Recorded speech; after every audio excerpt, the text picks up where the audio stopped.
అందరికీ నమస్కారం.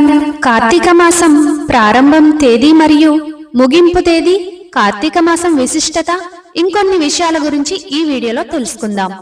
పరమశివుడికి అత్యంత ప్రీతికరమైన మాసం కార్తీక మాసం. ప్రతి సంవత్సరం దీపావళి ముగిసిన మరుసటి రోజు కార్తీక మాసం ప్రారంభమవుతుంది.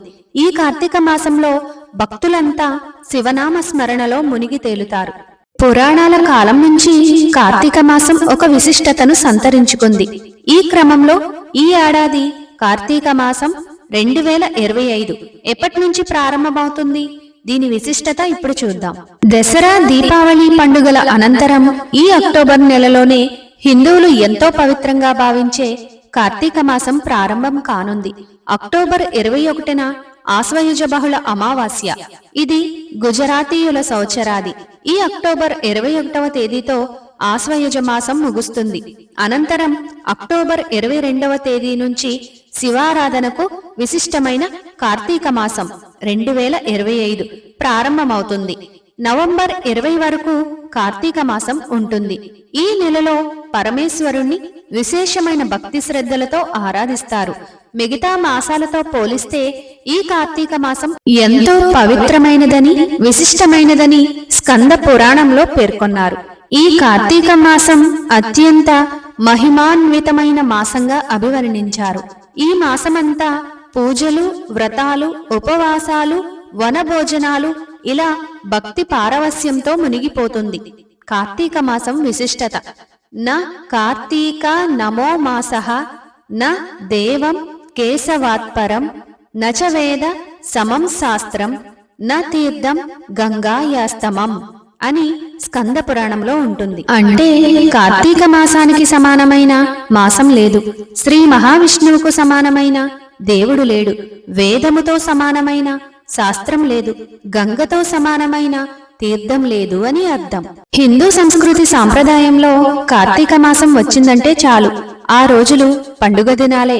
అందులోనూ కార్తీక మాసం ఈశ్వర ఆరాధనకు ఎంతో ముఖ్యమైనది.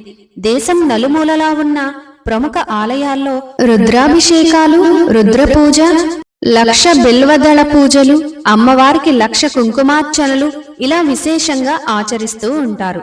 ముఖ్యంగా ఈ నెలలో చాలా మంది లక్షపత్రి పూజ నిర్వహిస్తారు. కార్తీక మాసంలో బిల్వపత్రాలతో శివుణ్ణి పూజించడం వల్ల స్వర్గలోక ప్రాప్తి కలుగుతుందని, ఇక మరుజన్మ ఉండదని భక్తులు విశ్వసిస్తారు. అలా విశేష అర్చనలు జరిపే భక్తులకు ఆ సదాశివుడు ప్రసన్నుడై కొంగు బంగారంలా సకల సౌఖ్యాలు కలిగిస్తాడని విశ్వాసం. కాబట్టి ఆ పరమశివుడికి ఆశుతోషుడు అనే బిరుదు వచ్చింది.